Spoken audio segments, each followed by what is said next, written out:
Everyone is good. All right. So, welcome to Word on the Street, powered by Lean Solutions Group, episode 59. Believe it or not, if you guys can imagine that we've had 59 of these now, I can't even believe it. I thought this might be like a one and done thing, but here we are. So, how's everybody doing today? Everyone good? Awesome. Yeah. Doing good. Excellent. We're Where are broadcasting you? today live from the Advent Health Challenge on the Corn Ferry Tour golf tournament here in Kansas City, Missouri. Bringing some clients here right afterwards to come enjoy the tournament with us. One of our brand ambassadors, Jared Wolf, is playing in the tournament. So I'm just having a lot of fun here today, and gonna be with some clients here soon. So sorry you guys couldn't be here, but you can see in the background some of the tournament setups behind me, as well as there's the driving range, the putting green, several things pretty close by. So coming to you live on site today. Which is pretty fun. So, Jim Hyde, what's up, buddy? Good to see you. Come on, Trey. Good to be with you. It's finally worked out where I didn't have some sort of conflict with this. Nice. I love it. You're working too much, Jim. That's the problem. Too much work, not enough play. We got to, overcome that. You know what I'm saying? There's far worse problems I could have, right? For sure. Absolutely. Hey, Nathan, what's up, buddy? How are you doing? Doing good, y'all. Nathan, question for you. University of Tennessee, Chattanooga golf team question for you. Do you know Jonathan Hodge? I do. Did you play with him in college? No. On the same team? No. He's younger than me. He was right before the no, I did not play with him. He's younger than me. Fair enough. So yesterday I was out here at the tournament in the afternoon, got to meet him. He's a UTC guy. I didn't ask him if he knows you. So today I'm going to ask him that when I see him, if he knows Nathan Frazier, and maybe there's some stories that were told, from tell him I played for Reed Sanderland. So he's a young one. He probably played for Mark June. Reed Sanderland was my coach. Keep that in mind. Try to remember that. Okay. Very good. Coleman, where are you at? In the airport? Sorry, Nathan, keep going. Then Coleman, you can jump in. Hold on, Coleman. Nathan, keep going. Go ahead. No, I was just going to say it's crazy time for golf in Chattanooga with Steven Yeager on the Corn Ferry, barely missed getting the full exemption, and then you got Keith Mitchell, Luke List. Yeah. He they all went to the same high school. They all went to Baylor, and it's crazy. Keith Mitchell, didn't he go to Georgia though for college? Yeah, but they all went to Baylor High School. They were actually so Harris English, Keith Mitchell, and what a golf Yeager, team. They were all on the same high school team. That's incredible. For those of you that know Steven Yeager, he's on the Corn Ferry Tour this year. He's won twice.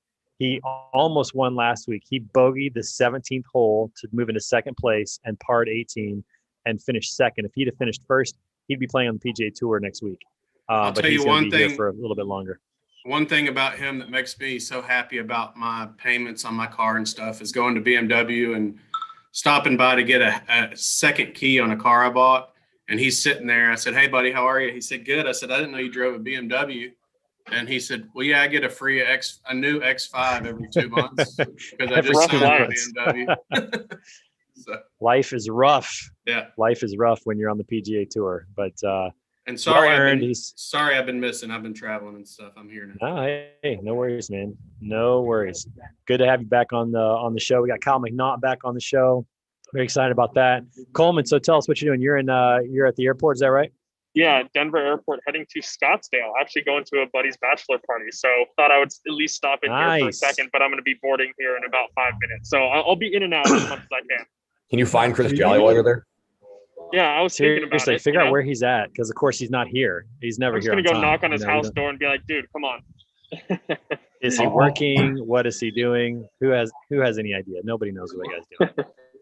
Nobody knows. All right, so everybody, we're going to go ahead and get things started today. We're actually going to go back to something we haven't done in a while, and that is celebrating Black History Month all year long. We haven't done this in a couple of episodes. We've had some other good conversations going on, but this week, the military was kind of brought forth to the forefront with Ted Cruz and some conversations about wokeism and all that kind of stuff. But I was thinking about this. It's really interesting in our country when we think back to our history and the fact that African Americans served in our military, fought for freedom in the Civil War, and then fought in wars after that. And many times when they didn't have the ability to vote, but certainly shaped a huge part of defending our country, so on and so forth. And so I was doing a little bit of research And I found a couple of some of the first African American graduates from West Point, from the U.S. Military Academy. And one of them, his name is John Hanks Alexander. You can look him up. He became the second African American to graduate from the U.S. Military Academy at West Point. First one, I don't have his name, but you can look this up. These guys went on to serve incredible military careers in the armed forces, and just were groundbreaking in terms of breaking those barriers and serving our country. It's really incredible to see the efforts, the word I'm thinking of, but that's not the word I'm thinking of, but put forth the service to our country. It's really incredible. And you guys have heard about the Tuskegee Airmen and some of the other units that are out there, and it's really amazing. How many of you guys have ever done any research or know much about African Americans serving in the military? Anybody got any information on that? Shamefully not enough on my end. Clearly, it's funny, when we think about what we learned in high school, we don't learn too much about the military, but we learned about some of the major, commanders, learned about, Eisenhower becoming president, being a military leader. It's interesting that it was was Eisenhower the last general or last military person to leader of the military to become president? I don't know about that. High level, yes. High level. George Bush served in the military for a little bit as well. But that was kind of when the tide turned. But we read about some of those characters, but we don't read about the African Americans that really made an impact on on our country. And so I was just checking that out. This summer, we're very excited. We're going to go to DC. We'll take the kids there and visit the Museum for African American History and Culture. One of the new Smithsonian is a really cool building. It's right next to the Washington Monument there, if you haven't been on the National Mall in a while. So we're really looking forward to that. I'm sure I'll have some more pictures and stories at that point. Very fascinating to see that. So looking forward to that. Anybody ever been to that museum in Washington, D.C.? Ron, you been there? Yeah, I've been there. It's incredible. It's amazing. It's really exciting. We're doing that. We're going to the Holocaust Museum. We're going to the Native American Museum. It's incredible. So I'm very, very excited about that. That'll be a lot of fun. Rhonda, welcome, by the way. Yeah. Nathan, hi. Thank you. The Holocaust Museum is, it takes some tissues with you. It's crazy. Deep. Yeah. It's like the 9/11. It's like the 9/11 memorial in New York. You got to go. We spent 5 hours in that museum back in 2016. My wife and I did, and we didn't even get through half of it.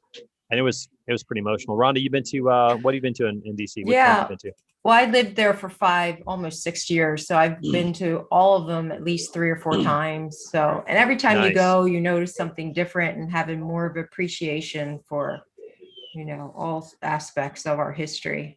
Yeah, it's really incredible. And, it's funny because we have, right now that the big thing in the news right now is, Coleman, get on that airplane and then try to jump back on. We'll see if you can get back on. But it's really interesting right now. We've got the debate over critical race theory, which we haven't really talked about much on this show, but that's something in the news right now. There's a lot of contention right now in terms of what should be taught in the schools. But certainly when you look at the Smithsonian, so you can't deny the heritage of a lot of the cultures in our country and how they've all contributed to who we are today, which is pretty amazing. So pretty cool. Yeah, excellent. Pretty cool. All right. So this week's a little bit different, everybody. We're going to transition. Don't have any polls for you this week. I've been traveling to Kansas City this week. Don't have any of those polls. We're going to chat about a couple of things, but I do have an extended version of This Week in Pictures. So I thought, why don't we just start with that with this week? Most weeks we wait till the end on that. I think this week we're going to start with that. So let me go ahead and share my screen, and we're going to jump in and check out some of these photos. Just one second. Let me get that ready. Where's it at? There's it is right there. Okay. So we got a couple of exciting things to announce. First of all, we launched another episode of Bathrooms and Bunkers this week with Ann Rinke, who's the CEO of the Transportation Intermediaries Association. Had a great conversation with her in Alexandria, Virginia. Never been there before, but got to be there. I don't know if you guys if you look closely enough, if you see right here, this trophy is the TIA Golf Tournament trophy. I'm very blessed and fortunate to have my name on that twice with Chris Burrows and Glenn Stubbings. And Sean Burchett. So very exciting time. But check out that interview. Ann is a lot of fun. She's very spunky gal, very organized, has a great vision for TIA. So that was launched this week on the Bathrooms and Bunkers YouTube channel. So make sure you check that out. Has anybody caught that yet? Anybody seen it? I'm disappointed. Look at this. Oh my gosh. Well, you got something to watch this weekend. It's only 35 minutes. Be well with your time. She actually, her activity, every time we do one of these podcasts, we go do something that the guest likes to do, one of their hobbies or whatnot. Well, her hobby was running. I was like, really? Okay. So we went running at like 6 a.m. one morning, and it was raining, and it's the footage is in there, so at least you'll get to see us running through the rain a little bit and have fun with that. But make sure you catch that. You can also find out what her favorite flavor is at Baskin Robbins. One of the questions I asked her there. So a lot of fun with that. Next, we also had this week FreightWaves Live at home. Many of you probably were a part of that. These events are good, but I am so excited for the in-person events to come soon. Had the opportunity to be on again with Dooner and the Dude on What the Truck. If you didn't catch that, you can catch it on demand. A pretty good conference, man. I can't wait to get back in person. Who's with me on that? Who cannot wait to get back in person on these events? I know Bane is. I already got my still alive. ready to go, baby. What's the I'm next ready. one? Isn't there one? What's the next one that? Gosh, there's one in August that is like the first one back. Who's doing that one? It's a TMS, I believe. Oh, is that Blue Jays conference or? Maybe, I don't know, but there's one in August. I'm doing FreightWaves one in November. I already got my hotel booked. I'm just waiting to book a flight till a couple months out. Yep, F3's coming in November, which would be great. I think McLeod's in September. I think there's a couple others that are going to be going as well. So that's very exciting. But can't wait to get back and see some of those. So that'll be exciting. World of now I Concrete's gotta- next week. isn't it? What's that, Nathan? I'm pretty sure World of Concrete's next week or the week after, isn't it? World of Concrete. I did not get invited to that one. I will not be attending that one. Where's that one located? It's in Vegas. It's the biggest show of the year. It's massive. Oh, well, Bane, we should do that. What are We we should. doing? Let's book I mean, those if you flights sh- today. If you ship flatbeds and drop decks and stuff, you really don't want to miss that one.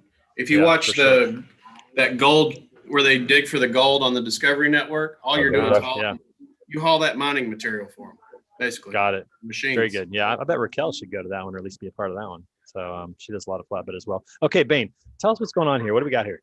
Sure. This is my oldest son, Austin. So for those who don't know, my son is on the autism spectrum. How old is he? He is 17. He'll be 18 in September. He is in the process of completing his last day of his junior year.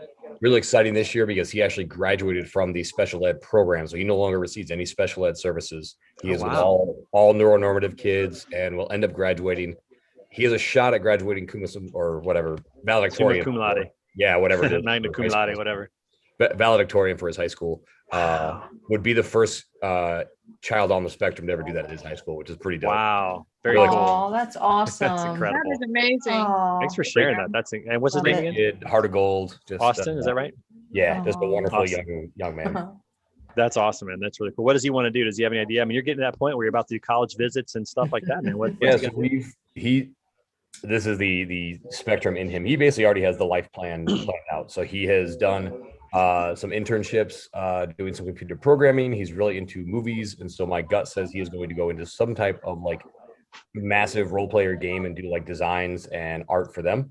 It's what he likes doing. And it's very black and white is the best way to put it, but it works very well for the way he is wired mentally. It's awesome. So Very cool. That's awesome. Well, I hope he gets that. And when he does, we expect to see, a picture of him giving a speech up on stage next year when that happens. That'd be awesome. That's my hope.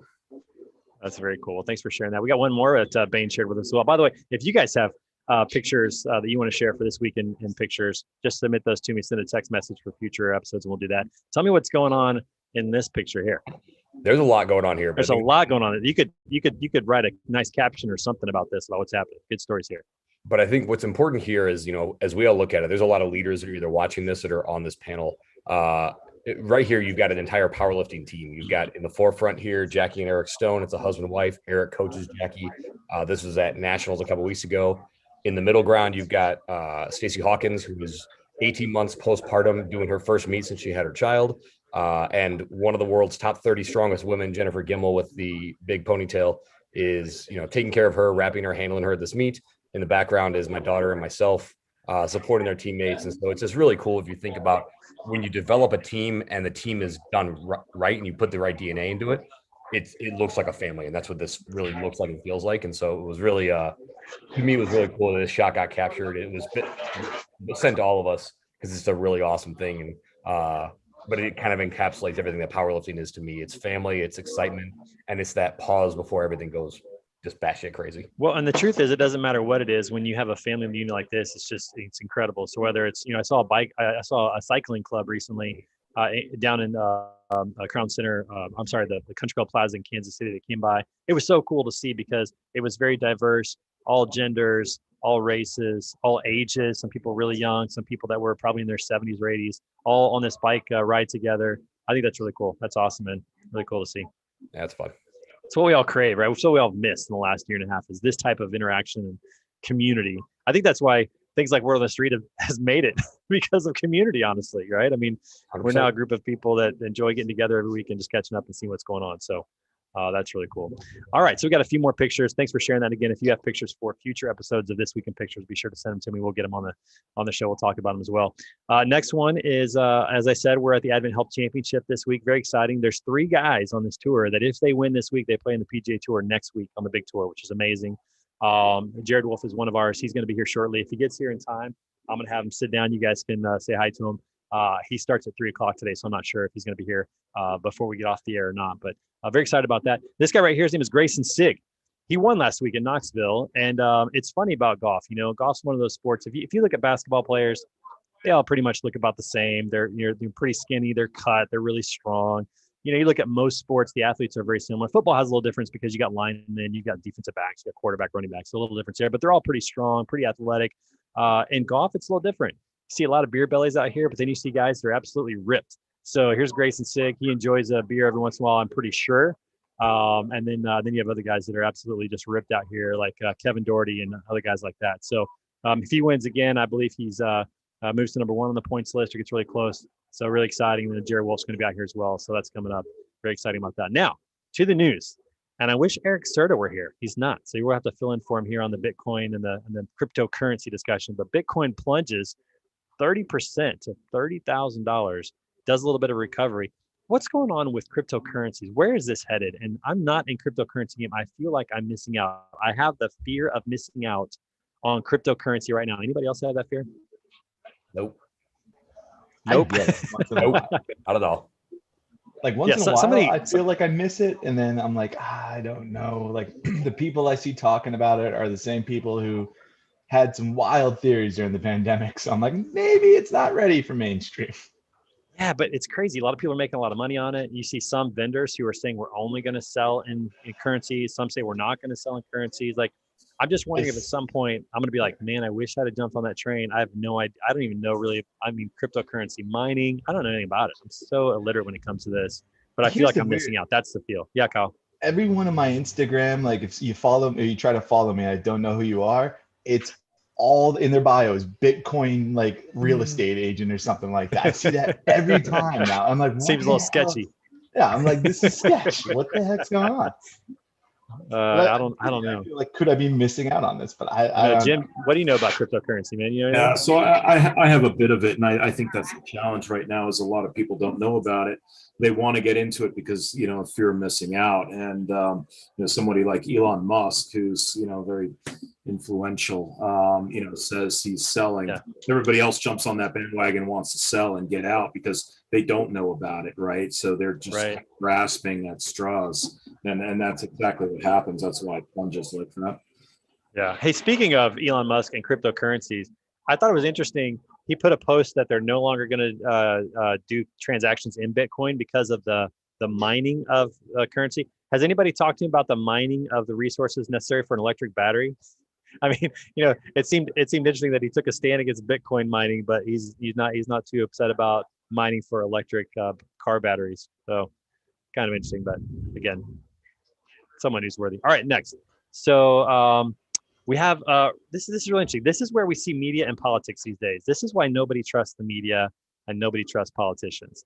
So here we got Andrew Cuomo, governor of New York, who is he's accused of sexual misconduct by multiple women, and his brother is a journalist for CNN, giving him advice on how to navigate those waters and kind of somehow sweep it under the rug a little bit.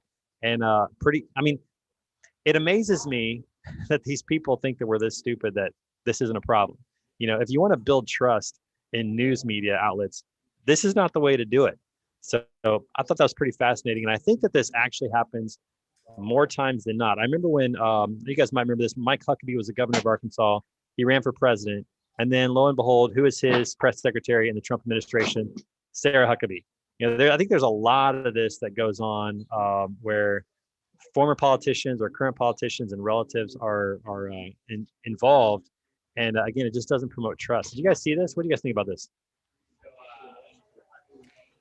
I have some pretty strong opinions about this, but I don't think share them. It's not necessarily appropriate for your live audience. Right. It's just us. Nobody's watching. It's okay. You can say. Okay. I mean, you get the full like deep or explicit or what? Well, just some G-rated words with some R-rated thoughts. How about that? Cuomo brothers are complete scumbags. I would usually add a couple other adjectives in front of that, but they're complete scumbags. Yes, he's going to give him advice on how to navigate this, because how else do you keep the people that you want in power without helping them get through all the stupid crap that they do? Yeah, there's definitely a lot of buddy going on with the media and with politics these days. And it's like it goes both ways. When a Democrat's in office, then the CNNs and the MSNBCs of the world are pushing their agenda. When Republicans in office, at least historically, it was Fox News that was pushing that, and other right-wing outlets. It's like, where in the world do you go? Honestly, where do you go for unbiased news? Like, I don't even know if that exists anymore. No, I don't think it really don't think it exists at all. I always go to a 45-year-old white man's Facebook page. That's where you get the most unbiased news. And especially unbiased if he has a selfie with sunglasses on and about a 5-day stubble as his profile pic. Then he's gonna be a straight shooter. What's interesting about the news, and you guys might have experienced this as well. My parents grew up watching ABC, NBC, CBS nightly news, which I think at the time was probably pretty unbiased. It's probably the relatively unbiased, or at least more so than today. So my parents now still watch ABC, NBC, CBS News, which is no longer unbiased because it's owned by people who have a political bent, and they're all moving in a certain direction. So I'm having to have conversations with my parents where they're hearing something, and I want to go, okay, have you checked the other side of that? Have you really done, is that really true?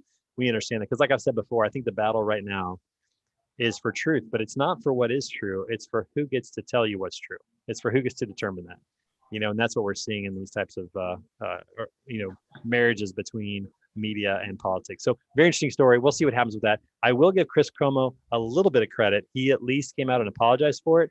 But of course, you only apologize for things when you get caught. And so you always wonder, how genuine is it? Would he have come out and apologized had this never been out in the news? No, he wouldn't for sure. So pretty lame-o in my opinion. I said what I said. What's up, buddy? How are you? Not bad, guys. How are you? We're digging into a little American politics. So I love the politics side. What's going on in UK politics right now? It's I don't know if it's probably more of a mess here. So are you guys opening up yet? What's going on over there?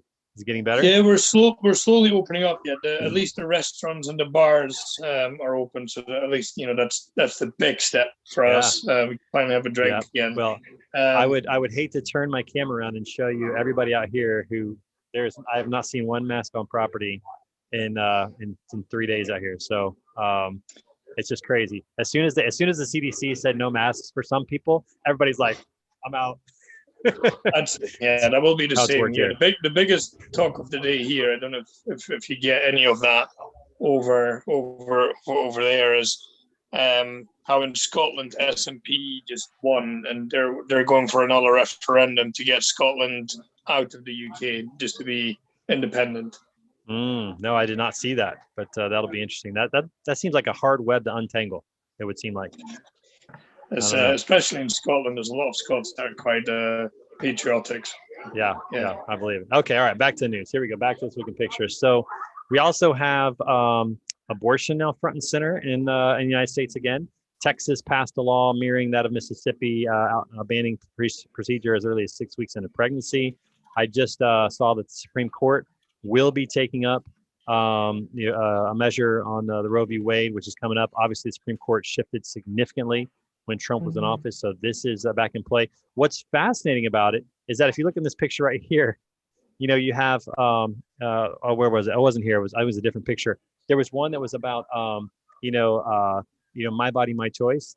It's so funny how that is just so segmented to specific topics. All right. When it comes to seatbelts, it's not your body, your choice. You got to buckle up. It's a law, right? When it comes to abortion, it's your body, your choice. Nobody can say anything about it. When it comes to prostitution, nope, not your body anymore. We're gonna, it's just there's no consistency whatsoever, and this will be really, really interesting in terms of how it works. But this sign right here was the most interesting one to me. Abortion saves lives. I'd really have to hear that argument to really understand that. That seems a little that's an interesting sign. Yeah, that's an interesting sign to have there. But anyways, that's front and center. So we'll see what happens. I've used the My Body, My Choice with my doctor when they tell me to watch my weight. It's like they've never had a Big Mac. They don't even know what they taste like. That's awesome. My Body, My Choice, man. Hey, listen, I appreciate the advice on that. Well, think about that with the vaccine. My Body, My Choice. Not necessarily the case for some people who are pushing the vaccine. So really interesting, but that's in the news this week. Getting a little louder, starting to pick up here. Sorry about that. Hope the volume's not too bad. Let's move on to the next one here. So we also have the Gaza-Israel conflict possibly reaching a ceasefire. I have to admit, I cannot even imagine what it's like to live in that environment on either side of that conflict. That has been raging for years and years. It's absolutely just maddening. I can't believe it. Any updates on that as a ceasefire official? What's going on with that? Anyone know? Mm-mm. Yeah, I don't either. I can't imagine living in a place where, you saw earlier, I didn't put it on here, but you saw in New York this week that someone threw not a bomb, but threw a fireworks thing that exploded in New York. Some Palestinians at some Jews in New York and did that. And that's so rare here. The Boston bombing, so rare, right? Can you imagine living somewhere where at any point, at any time, somebody could shoot a rocket that could just completely wipe out your house, your neighborhood, everything that you own? I can't even imagine what that's like. So my wife comes from that. Really? She was younger, so she came from Iraq. So she remembers how old was she when she left? Delta.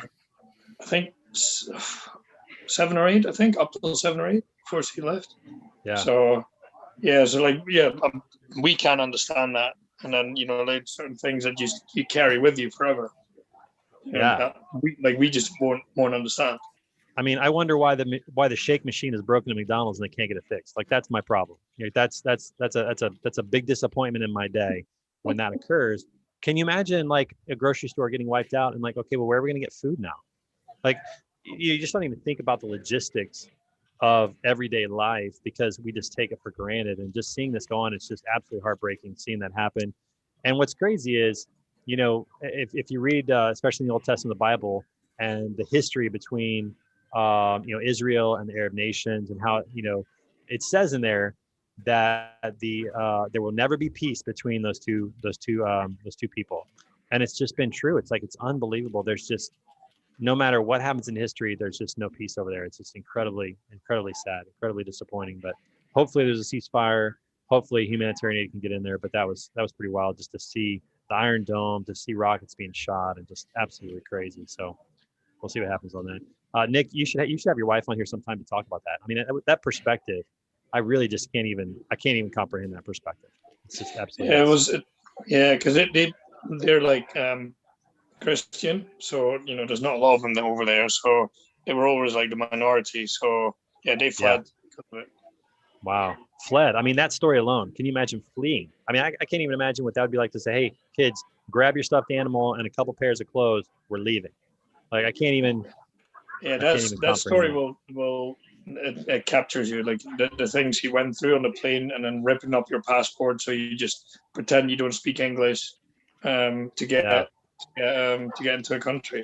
That's nuts, absolutely nuts. That'd be fascinating to hear that story, Nick. If she's ever interested in sharing that, I'd love to hear that sometime. So we got that going on in the world. Now here's some interesting news. We had a bear that got a little lost this week. This bear in I can't remember exactly where it was. Climbed a pole, maybe thinking it was a tree. I'm not sure what happened there, but ended up straddling an electrical line. That's the one place I never want to end up, is straddling an electrical line. I can tell you that for sure. I don't know if the bear got down or how he got down. I'm sure he did somehow, but I'm not sure how that worked out. But that was interesting in the news. Oh, that was in Arizona. Yeah, sorry, down in Arizona. I didn't hear this. Where'd you find should this? Figure this out, Rhonda. Okay. Yeah. I look at news, just weird news stuff. I just dig How through some about stuff, that? you know. Yeah, so check that out. That was pretty interesting. To see that bear Just look in the backyard, Rhonda. No, I mean, we have Diamondbacks. So right now, not actually, we've had several Diamondbacks outside the door and wild coyotes, but no bears. That must be northern Arizona somewhere. It looks like it because they've got leaves on the trees, so you don't have that down in Phoenix. So we don't probably, have those. You definitely don't. Or it might be, closer to the California border, potentially maybe down near Mexico. I don't know. Could be some things on there. So that was interesting. Here's another interesting thing. You guys saw this week. UFOs are becoming mainstream. The government is starting to acknowledge that they exist. I'm still kind of the jury's out in my mind in this regard. I've never seen one myself, but it's certainly hard to go against the eyewitness accounts of many people, including some military people. So, what are you guys' thoughts on this? How many of you guys believe in UFOs? Any believers on the call? Yeah, Jim. Okay, Kyle. Yeah, absolutely. I don't think we're the only obviously life forms out there. This universe is just far too vast for us to be. I agree. I think the question should be more, how many people think that the government knows more than they're telling us? Oh, it's always been the case. Always. Well, why are they telling us this now? Like, what's right. Well, I think didn't they recently there was a 50-year there was like a 50-year moratorium on Area 51 and some of that kind of stuff that I think lapsed or something like that, because now they're starting to open it up a little bit. I don't know the details behind that, but I think it has something to do with that. And now they almost feel like they have to say, okay, yep, it's something's going on here. But it's there's two people that make over $75,000 a year that work for the U.S. government that analyze UFOs. So there's something. Wasn't there something at some point, an interview on one of the big channels where they talked about CBS right? Sunday Morning, or they said something about the fear factor of they didn't think that we were able to handle this emotionally. I believe the government would have that thought. I do believe the government would have that. I remember hearing thinking that what we can handle, what we can't handle. But here's what's interesting. So Diana, I definitely I validate your point. Statistically speaking, the universe is so big that you have to think that statistically there's a huge possibility that there are life forms elsewhere. The flip side of that is there aren't a lot of places that we found in the universe that could maintain life forms. So, you look at the moon, you look at Mars, the places we've gotten so far, which I know is not far. There's, billions of galaxies we have not found yet or been to. Right. But so far, everything we've seen is not hospitable to human life. So it's really interesting. And so let's just look at our galaxy. If they have, where are these aliens coming from? They ain't coming from Mars because there's no life. How far out are they coming from if they do exist? I mean, where are they living? Where is that? I mean, well, to counter, I would counter that. Oh, I'm sorry. Who was talking? No, go ahead, Diana. You're in. Oh no. Although you do have to put your camera on because nobody on the call can see you. Nobody. No, so keep going. No, it's okay. Actually, I'm running around right now, but to counter that, every life form, their physiology, right, it is different. Fish can live in water. We can't. Very true. We breathe air. So it could very well be the case of, their physiology is just completely different than ours. And if that's the case and they can't breathe oxygen, that's good news for us because they won't stay long. So, let's hope that's the case. Let's hope that is the case. But anyway, they don't visit us because they look at us and they're like, man, that's a fucked up planet. Let me not go there. Yeah, they touch down for a moment. They're done. There's this comedian here. I don't know if it's a British comedian or a Dutch comedian. Like I heard somewhere where a comedian said there's actually only two possibilities. Like he's talking about, I can't understand why we're trying to look for them, because we either there is either life form or there isn't, and then if there is, there's only two possibilities. One, they're smarter than us, which means they will find us before we find them, or two, they're dumber than us. In that case, I don't want to have anything to do with it. The real question is, do they know how to solve the supply chain problem on planet Earth? Come on. If they can do that, bring it on. Come on down and we'll work with them. But they need to hire Chick-fil-A for that. They got this down to a science. It's also going to matter where they land, right? If they land right next to a Chick-fil-A, that they might stay for a while. They think this is a great place, but if they, land like at a Taco Bell, this may not, they might be out pretty quick or something like that. I don't know. We'll see. Yeah. What's the political president, right? You don't know. I'm thinking, Which way did it swing? I'm thinking after this journey here on Earth, or maybe in our next whatever that is, we'll have some answers. But I'm not in a rush to find out. I gotta say. Well, if you're somebody who is spiritual in nature, following the Bible says that we will know as we will be fully known at that point. So hopefully at some point the veil will be open and we'll see everything. The best DVR in the world. Hopefully we get to see all the stuff from history, which would be great. So we'll see what happens. All right. Okay. Next thing in the news, this is an extended version today. I'm telling you, it's really long. So next thing in the news this week is this. You guys probably saw this. There is a giant naked carved person in English. What is going on, Nick? What is happening here? I mean, give us the inside track on this. What's going on over there? So that's not the only one. That's the one in England, and then you've got. I almost feel like I should stop showing this. This is but we're going to do it anyways. Go ahead. Keep talking. You've got this one, and then you've got one in Scotland, which is called the Sleeping Giant, which is a mountain that actually from the side looks like a sleeping giant, and it's just overgrown with grass. So yeah, I don't know about I've never been here actually. Interesting. We've driven past, but never actually visited. I mean, when you're can you see this from the ground? I know. Can you see this from the ground, or is this more of an aerial thing? Like I don't know, because it's aerial. What? Can you imagine being an airline pilot flying over this, going, "What in the world is it?" I'm just wondering why his peen is like in his. Okay, well, he's ready to go, Diana. That's the thing. He's ready to go. His belly? I don't know. Here's what's this is okay. We shouldn't talk about the view anymore. But this is what's really fascinating is I'm impressed that they were able to get so much symmetry out of this. I mean, this is quite symmetrical for putting this into a hillside. This is like the corn mazes and the cornfield stuff. This is pretty impressive. Pretty impressive. Everything's pretty much proportional. The arms not too big, that kind of stuff. Pretty impressive. But so Nick, let us know what's happening over there, because this is pretty crazy. So hopefully there aren't too many more of those. And folks, that ends this week in pictures. Pretty crazy. Again, if you have anything for next week, be sure to send it. We'll get it on the show as well. So did we lose Robert? Did he take off? I missed the chat. See, he's out of here. Bummer. I've missed all the chats, so fill me in on any of that. Okay, so let's transition a little bit. A couple of things we're going to talk about this week. So we've got some stimulus money on the way. Have you guys heard about this, where they're going to start sending money to people just for their kids in the new package? Anybody have any details on that? I heard that this week, and I haven't dug into that too much.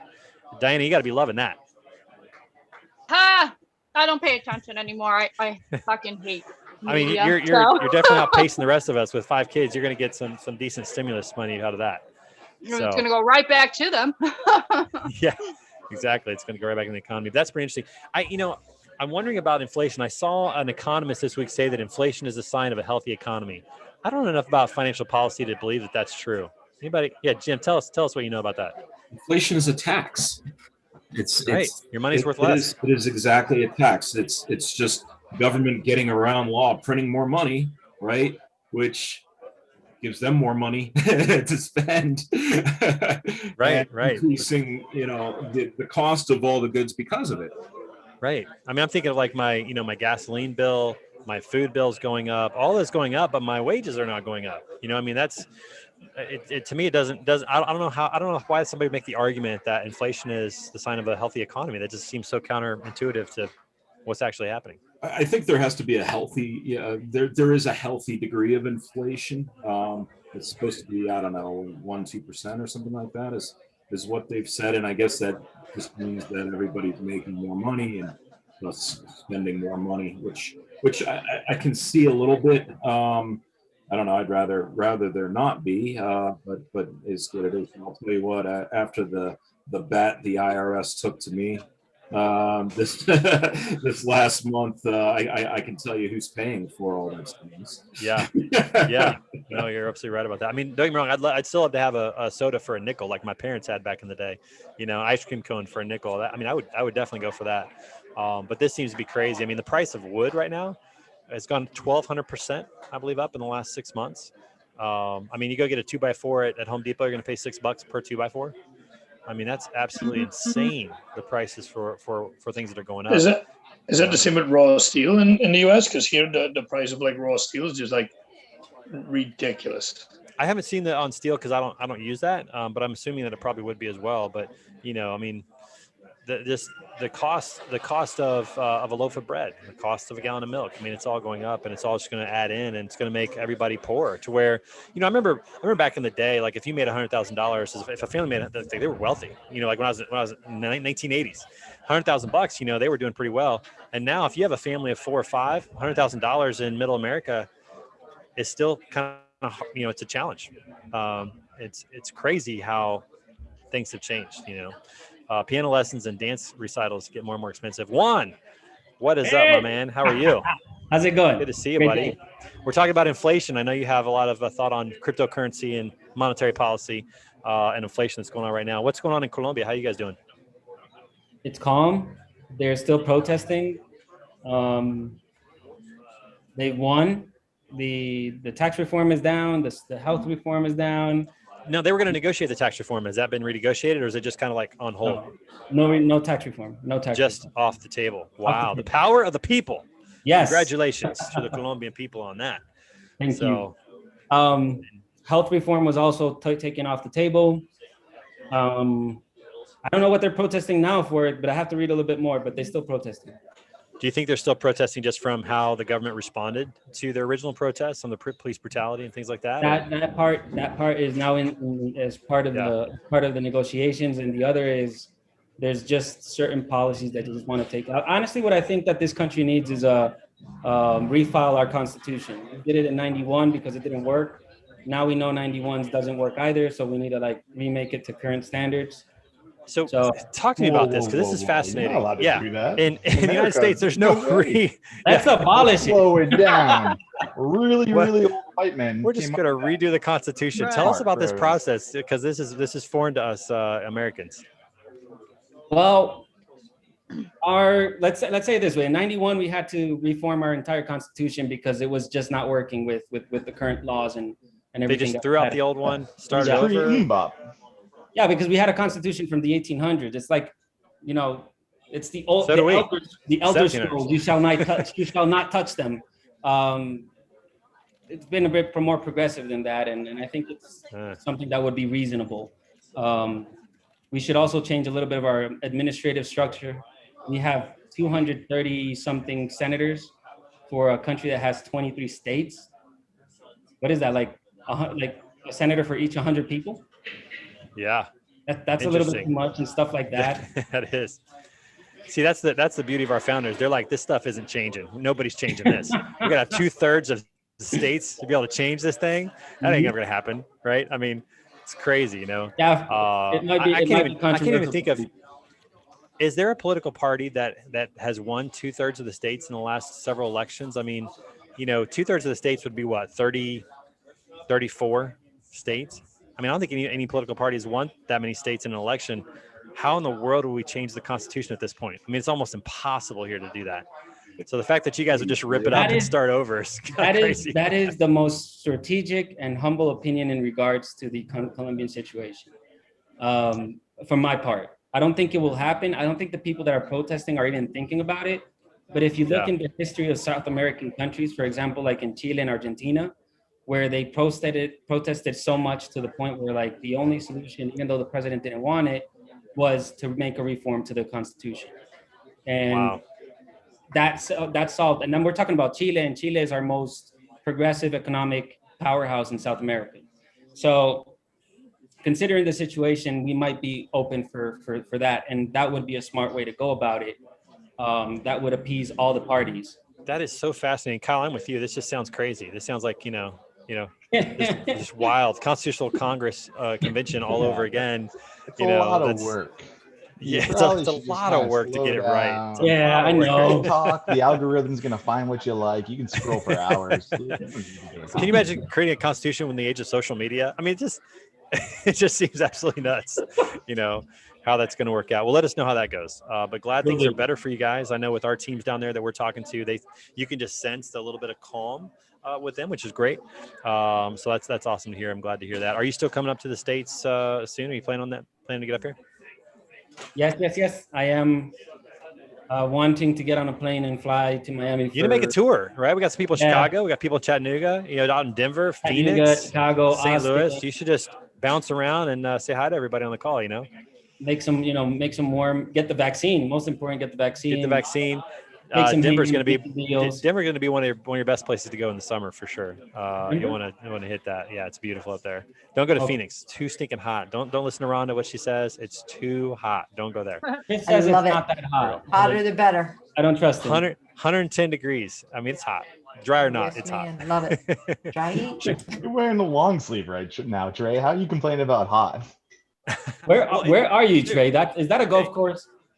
I am at a golf course. Yeah, it's 74 degrees here today. All right, and it's cloudy, so there's no sun out really, and it's a little windy. So I'm perfectly dressed for today, where I'm very comfortable. I do have a polo on that I can rock after this. So I'm good either way here, but it's a little chilly, so I've got that. So I'm in Juan. You missed the game. I'm in Kansas City, Missouri. If you look at Trey's schedule, he's at the golf course a lot. So he's used to very warm weather. So he's inside and he's cold. He needs a pullover. Probably wearing shorts. I'm not inside. I'm outside, my friend. Look, I'm on the patio. See all these people? No masks. Yeah. So I'm on the patio. What are you doing that none of them are looking at you right now? Like, how long have you been there? It's funny because right over here to my left, there's actually a radio show going on. One of the local radio stations has their guys out here that are doing some reporting online. So I think they just think I'm one, with them. I'm just doing my own thing. I just sat down like I own the place. That's what you got to do. That's the lesson for all of you is when you want something, you just got to walk in and just act like you own the place. Nobody's going to come and be like, sir, what are you doing here? If they do, I'd be really impressed. And then I have to sit down and maybe put them on the show, so. We work it out either way. I used to film with a sports reporter up here in Boston, and he lived by that motto. We would just walk anywhere. Just walk in. We'd be on the main stage. He'd be like grabbing Brady to walk with. What are we doing? Like, you shouldn't be doing this. You just walk in, flash a badge maybe or something, or not even do that. Like, kick me out. I dare you. That's the real boss move that you got to do. So, go somewhere and just kind of like you own the place and see what happens. My wife is amazed because my wife is the opposite of me, total opposite. And so she's embarrassed when I drive the wrong way in a parking lot, that kind of thing. So when we go somewhere and I just walk in like I own the place, I always have to just remind her, hey, don't make a face like you're not sure you were supposed to be here. Like, don't do that to me. Just make that confident face. We'll just walk right in, no big deal. I'll do all the talking. You just, point them to me. We're good. So that's the way to go. So interesting. All right. So last topic I want to talk about here today is we've got some big things in the world of sports. It's been a big week. We've got the Indy 500 coming up. I'm very excited. 2 weeks from now, I'll be in Indianapolis for the greatest spectacle in sports. I might be able to broadcast word on the street from there. We'll see what happens if I can get there in time to do that, which would be fabulous to do that. We got the NHL playoffs starting with some really good games. We had, I don't know if you guys saw this or not, but the game recently between I'm blanking right now. They had 4 people in each team's penalty box at one point. So game got a little feisty, which was exciting to see. So the penalty box was looking like the sidelines. We got NHL hockey going on. We got NBA playoffs right now. New format. They got a play-in game. So some of the biggest ratings the other day between LeBron James and Stephen Curry in that. We got the PGA Championship this week out in Kiowa Island, South Carolina, blowing around like crazy. If you want to see professional golfers play like amateurs, watch the PGA Championship this week because it's blowing like 25 miles an hour. So you get to see that. And of course, we're here this week, which is exciting. So a lot of good things happen in the world of sports. What's happening in your neck of the woods from a sporting perspective? Any good stories, any good news? I know Jim's probably bummed because his Rockies have to watch Arenado absolutely killing it with the Cardinals this year. So that's a great turn of events. But what's going on in your neck of the woods? The Iron Man is here in Chattanooga. Rhonda hikes and stuff. And if you want to go to Lookout Mountain, avoid it. These cyclists do not understand. Wait, the Iron Man is at Lookout Mountain? Wow. It's in Chattanooga. They go up Lookout Mountain. They swim in the river. They do all that stuff. Holy moly. Like that's hilly. That's crazy. So the Iron Man is if correct me if I'm wrong, it's a 3-mile swim, a 26-mile run, Yeah. and like a 112-mile bike ride. Is that right? Something like that? Yeah. Who does that? I don't know, man. I couldn't do one of those. I couldn't do one of those events. I couldn't probably do half of one of those events. You know, how do you do all 3 of those? That blows me away. And think about the training. I mean, that's like a full-time job. I mean, are the Ironman people, is that their job, or are these people that have a day job and actually do this stuff? Anybody know? Think more about Nathan trying to get to work and home every day. It's terrible. Yeah, there seems to be a specific group that tends to do these, and that's pretty much. They probably get sponsored. Sponsors. I mean, sponsors. Yeah. They're sponsored by the sunglass company, and I signed up for an ultra run in November. So that's just 60 miler. So that'll be my first time doing something longer than I would be more into the sprint triathlons. You guys seen those? See, that would actually be somewhat fun to me. I believe that's a 5K run. That's reasonable. I think it's like a 500-meter swim, which still seems a long ways for me. 5 football fields, that still seems like a long ways to swim. And then I think it's maybe a 10-minute or 10-mile bike ride, or 15. I don't know. It's smaller, 20. Definitely more doable than that. But even that, I haven't even thought about that. Has anybody done a sprint triathlon? No. Yeah. I did a mini one at Georgetown Law because we had a indoor pool. So that was our. Probably not going to see me do that anytime soon. That's for sure. All right, everybody. Well, hey, listen, I don't think that Jared's going to make it today, unfortunately. So we're going to miss him today. Maybe I'll get him on a video later on, but we're going to go ahead and give you 8 minutes of your day back. We're going to call it quits a little bit early today. Hope you guys are doing great. Have a great weekend. Good plans. I'm going to be out here volunteering. So maybe you'll see me on TV if I get to be with the winner. You never know. Always trying to get on the camera somewhere. Yeah. So we'll see. We'll see what happens with that. But good to see you guys again. And we'll talk to you next week on the World of the Street. Brought to you by Lean Solutions Group. See you, everybody. See you guys.